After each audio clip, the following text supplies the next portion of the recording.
Olá, começando mais um Gestão e Inovação. Hoje nós vamos falar de um tema que interessa muito ao Amazonas e à Amazônia: economia solidária ou economia de base comunitária. Esse tema é um tema que ele se estende a várias oportunidades, a uma complexa rede de oportunidades para empreender.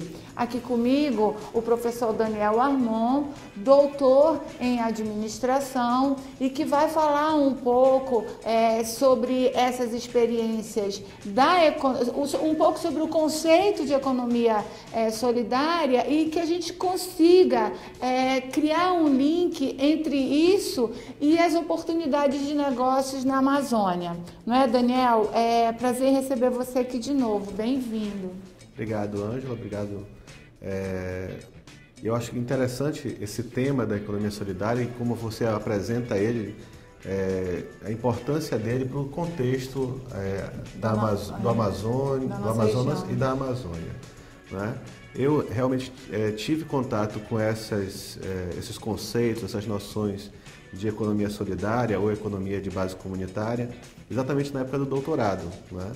E por conta disso acabei me interessando e realmente me apaixonando um pouco por esse tema e porque entendi de fato que ele se apresenta como uma alternativa muito viável para muitas das nossas comunidades no Amazonas, na Amazônia, porque tem características que atendem bastante a esse nosso perfil, a essas nossas características na nossa região. Assim, só para deixar bem claro para o nosso telespectador, assim, o que é a economia solidária? Bem, eu acho que nós podemos tentar definir de forma mais simples a economia solidária como uma alternativa à economia de mercado. O que é a economia de mercado? Uma economia onde você dá dinheiro em troca de algum tipo de mercadoria ou de algum tipo de produto. Na economia de base comunitária, na economia solidária, essa lógica de troca com base em moeda, ela não necessariamente precisa acontecer dessa forma. E aí você começa a ter uma economia de troca, você troca serviço por produto. Digamos, tem uma pessoa na comunidade que é costureira e a outra que é um carpinteiro. Então, o carpinteiro pode pagar o serviço da costureira com o serviço dele e vice-versa. Então, não preciso necessariamente estar com dinheiro na mão para trocar pelo serviço ou pelo produto que alguém tem para oferecer. Essas transações acabam virando assim um super círculo virtuoso de negócios e oportunidades, porque o dinheiro ele serve para realizar as nossas necessidades, né? Então é uma maneira de você realizar essas necessidades através daquilo que você tem como sua própria moeda, como seu próprio recurso, né? Eu acho isso muito interessante.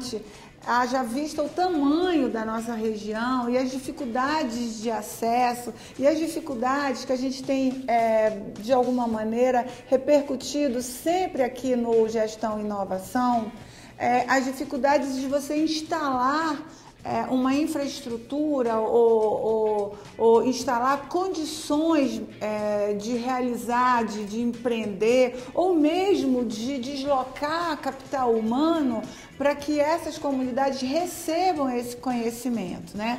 Eu queria falar também um pouco que esse nosso tema ele está muito ligado a um terceiro, né? Então a gente até teve um brainstorm rápido para a decisão aqui da temática de hoje, que tem a ver com o turismo sustentável, né? Que se apresenta logo de imediato como uma alternativa muito viável de negócios, dada as características da nossa região, a Amazônia sempre associada a esse exotismo na sua paisagem, etc. Então, esses temas estão muito ligados. Eu queria também destacar aqui uma leitura que eu fiz recentemente, de uma experiência do Thiago Cavalli, né? O Thiago Cavalli, a gente vai no segundo bloco falar mais um pouco sobre isso, mas assim, veja, Uma das questões que eu insisto muito no programa é a questão do protagonismo. A gente está permitindo, mas isso é bom, mas a gente precisa também criar ter essas iniciativas. O Thiago Carvalho é um paulista e ele veio para cá num momento assim difícil, quase num momento limite da vida dele. Ele resolveu vir à Amazônia e ficar aqui, conhecer um pouco dos rios, etc. E aí ele se apaixonou tanto pelo local que criou um projeto, o projeto chama Casa do Rio. E eu fiquei muito impressionada com as iniciativas e o alcance do projeto do Thiago Carvalho, né? Então, quando eu falo assim do nosso protagonismo, da ausência do nosso protagonismo, é porque nós precisamos, né, Daniel, estar fazendo coisas parecidas com o que o Thiago fez, né? Sem dúvida. E a gente pode pensar, não é algo difícil de se fazer. Né? Basta um pouco de boa vontade, bom senso e organização comunitária. Né? Alguém que possa provocar essa organização e a partir daí definir os rumos daquela comunidade, que é basicamente o que o Thiago, no exemplo que você traz, fez a partir de uma boa ideia, né? Mobilizou a comunidade para que esse projeto pudesse sair da cabeça para uma realidade transformadora. E aí eu acho que o Thiago Carvalho, antes da boa ideia, ele teve a coisa da solidariedade, porque ele sentiu lá na região do Rio Tupana, que é o lugar exatamente que ele se instalou, ele sentiu a necessidade de criar alternativas de vida para aquelas pessoas, a começar por uma escola, economia mesmo, fazer com que existissem condições de consumo e trocas. Então, a experiência do Thiago é muito legal, chamando a atenção que toda a nossa temática ela recebe uma complementação no nosso site, no site www.ablconsultoria.com e nas redes sociais também, no Twitter, sempre com boas indicações de leitura para você. Daniel, o exemplo do Thiago Carvalho é um exemplo emblemático, né? Assim, começou não com uma atitude, não com uma decisão para realizar, mas começou, como eu falei no primeiro bloco, com a sensibilização aos problemas daquela região.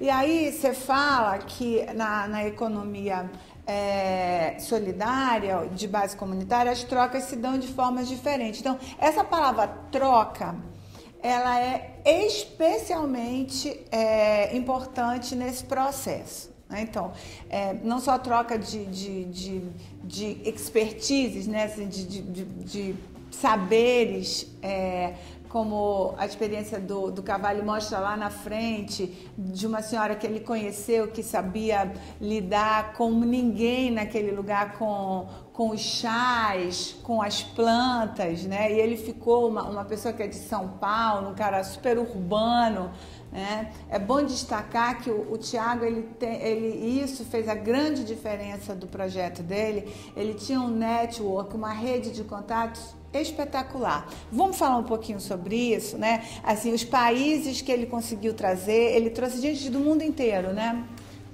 Uma das coisas talvez mais importantes dessa noção de economia solidária ou de base comunitária é entender que ela não está fechada em si própria.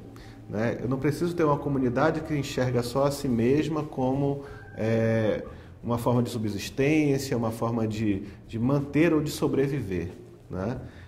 Essa questão da rede de contatos ela é importantíssima e o que a gente tem acompanhado no Brasil e no mundo é que essas experiências elas têm funcionado muito bem em rede. E como é que eu posso funcionar em rede? Como é que eu posso ter trocas acontecendo em distâncias maiores ou trocando especialidades em outros locais? Exatamente a partir dos conhecimentos que as pessoas que participam desses projetos, dessas iniciativas têm. Né? No exemplo que você traz, felizmente ele conseguiu fazer uma rede até mesmo internacional, trazendo contatos da Polônia, da Bélgica, de Israel, da Coreia também, para fazer algum tipo de intervenção, algum tipo de contribuição nesses projetos. Né? E é interessante perceber que o foco do projeto não é fazer a comunidade ganhar dinheiro, não é enriquecer a comunidade do ponto de vista meramente econômico, não é? E um outro detalhe importantíssimo que você mencionou é a relação disso com algumas atividades de natureza sustentável, como o próprio turismo sustentável. Quando nós falamos de economia de base comunitária, economia solidária, não tem como desatrelar o conceito de sustentabilidade. E essa sustentabilidade do ponto de vista... É intrínseco, né? É intrínseco ao conceito, mas ela não se restringe, por exemplo, à questão ambiental. Ela tem um viés ambiental, mas ela também precisa conservar as características sociais e culturais. Então, ao mesmo tempo que aquela comunidade se desenvolve, ela não se descaracteriza nas suas tradições, nas suas festas, nos seus saberes tradicionais, né? E, por fim, a própria sustentabilidade econômica, que acaba entrando, mas não como a principal questão, não é? Ela serve, sim, para manter e fazer a economia local funcionar, né, de uma maneira mais interessante, porque do ponto de vista da economia solidária não existe aquela relação em que um ganha e o outro perde. Sempre deve haver uma relação de ganha-ganha. De ganha-ganha, né? De trocas, né? Não pode haver aquela noção de que enquanto eu estou ganhando, alguém precisa perder. Subtrair de alguém para alguém ganhar, Exatamente. Né? Então, eu acho que você falou num ponto chave da experiência, e eu vou me ater um pouquinho à experiência do Cavalli, do Tiago Cavalli, porque ele trouxe pedagogos, ele trouxe médicos, ele trouxe artistas plásticos do mundo inteiro, né? Desses países, Alemanha, eu acho que a gente citou. E ele trouxe, por exemplo, a Chiara Gadaleta, que quem conhece um pouquinho de moda, de arte, conhece que ela é uma super designer. Ela passou uns dias lá na comunidade e exatamente isso que você falou. Ela trocou experiências, assim, a tecnologia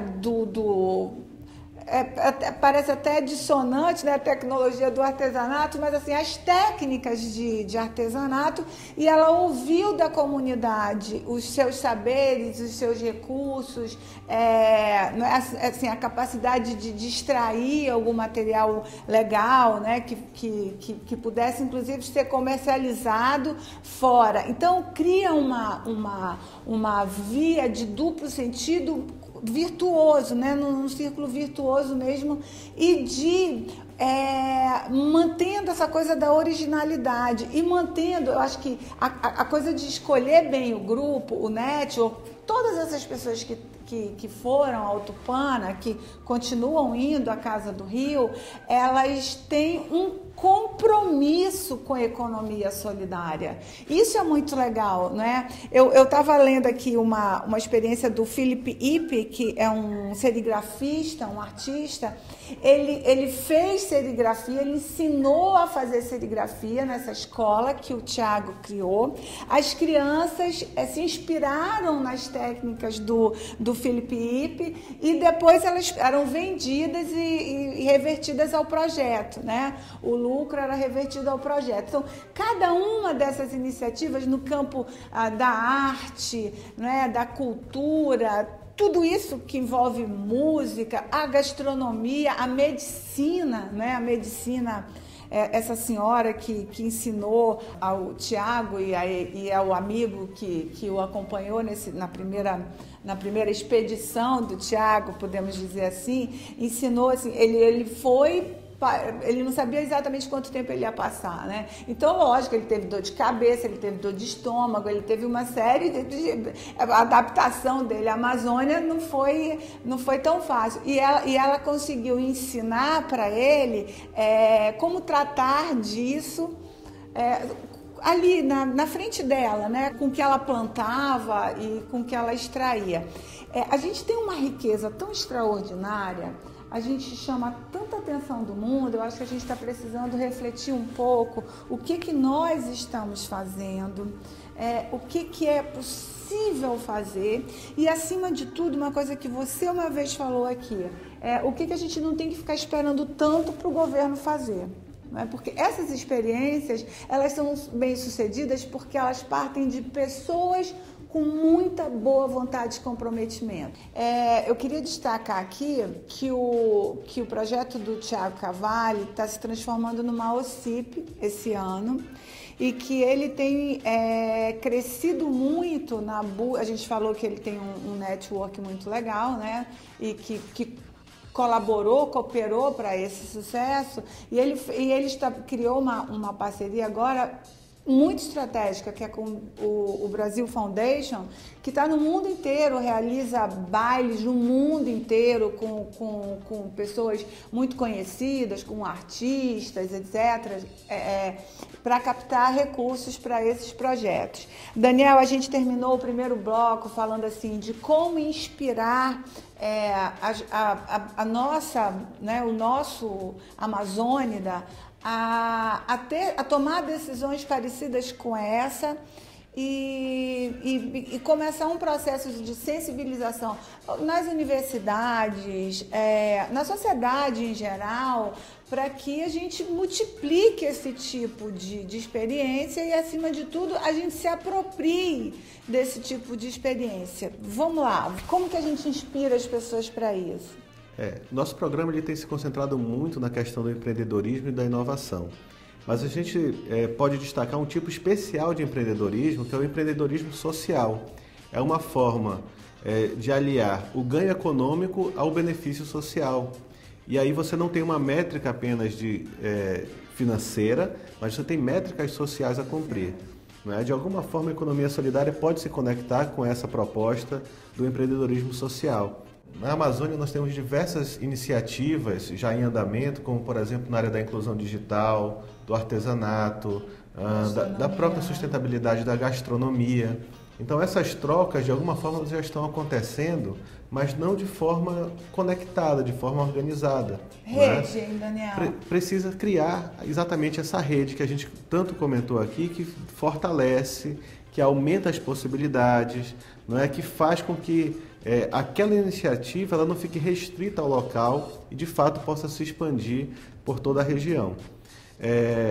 Uma das coisas mais importantes que tem que se pensar nesse tipo de iniciativa é exatamente a mudança cultural, a mudança de mente antes de qualquer coisa. Ninguém pode iniciar uma iniciativa solidária, uma economia de base comunitária, pensando em ficar rico, em ganhar dinheiro, em extrair daquilo algo para ganhar dinheiro. Não é? A ideia é muito diferente. A ideia é desenvolver socialmente um grupo, preservando suas características e dando condições para que aquele grupo ganhe autonomia e possa crescer. Então não é simplesmente montar uma cooperativa, por exemplo, de catadores de castanha e fazer com que eles ganhem dinheiro com isso. É muito mais do que isso. Não é? É muito mais apoiada numa noção de vamos crescer juntos, vamos nos desenvolver juntos e vamos espalhar esse ganho ou essa riqueza que nós temos para as regiões mais próximas de onde nós estamos. Ensinando, né? Multiplicando esse saber, essa experiência e fazer disso um exemplo, né? O Thiago, ele criou um subprojeto da Casa do Rio que chama Mailing do Bem, através de voluntários, e a professora, só para vocês terem uma ideia, a professora que dava aula para essa comunidade, ela dormia no chão, num lugar assim muito inadequado, ela e o filho dela. E através desses recursos gerados no Mailing do Bem, eles conseguiram construir uma casinha do lado da escola para esses alunos e, lógico, a professora ficou muito feliz. É isso que você está falando, a gente tem que trazer o resultado, já que a gente está falando, vou usar um termo super econômico, mas adaptado ao que nós estamos conversando, esses investimentos eles retornem em melhores condições e melhores recursos, até para que as pessoas, eu acho que a gente falou isso uma vez aqui, enraizem essas coisas, não é? Eu acho que você quis dizer isso também. Porque não adianta você criar isso, fazer com que essas pessoas simplesmente aprendam a fazer aquele artesanato e resolvam vir para Manaus para vender esse artesanato. Não, eu acho que tem que criar lá um polo de artesanato que desloque turistas nacionais e internacionais para conhecerem o que está acontecendo lá. Né? Eu acho que uma das coisas que a gente precisa mais desenvolver em termos de atitude é se orgulhar da região que a gente nasceu. Isso é fundamental. Eu sempre leio com muita satisfação esses exemplos de pessoas de fora tomando essas iniciativas, criando esses projetos, mas a gente quer ver pessoas daqui, né, exemplos daqui que gerem essas matérias internacionalmente veiculadas e dizer assim, olha, o fulano eu conheci essa pessoa, eu assisti uma palestra dele na universidade, etc. Né? Isso tem a ver com a questão do empoderamento local, né? As pessoas fazerem aquilo que você tem chamado tanta atenção no programa, de assumir o protagonismo da mudança. Sem dúvida nenhuma, a gente tem iniciativas em bairros, em pequenas associações, mas elas precisam entender a importância desses projetos e realmente se colocarem de uma forma mais visível para que inspirem outros também a conhecer. Né? Às vezes as pessoas fazem com uma certa timidez, não estou fazendo, mas não é para aparecer, eu não estou fazendo isso para me promover. Sem acreditar também muito, né? Sem acreditar algumas vezes, mas de repente, né, quando você consegue inspirar outros, você também se inspira e se motiva para fazer melhor. Então você sai daquela filosofia do coitadinho para assumir realmente as rédeas da mudança e fazer as coisas acontecerem como nós precisamos tanto mudar na nossa região. A nossa região, ela é um manancial de ideias, oportunidades, visões. Eu acho que falta um pouco da gente trabalhar bem essa mensagem, primeiro do encorajamento, segundo das técnicas de empreender, mas acima de tudo o orgulho de você ter nascido aqui, né? O orgulho, esse sentimento de pertencer à região e ser responsável por ela é propulsora, ela dispara tudo isso. E nesse sentido, a gente busca aqui, através do Gestão e Inovação, repercutir sempre temas que possam trazer gestão e inovação para a Amazônia, para as nossas condições geográficas, os nossos recursos e efetivamente as nossas oportunidades. Hoje nós falamos sobre economia solidária, economia de base sustentável. Você vai poder conferir alguns conceitos complementares no nosso site, que está aí na tela e nas nossas redes sociais. E foi novamente um prazer enorme receber o professor Daniel aqui.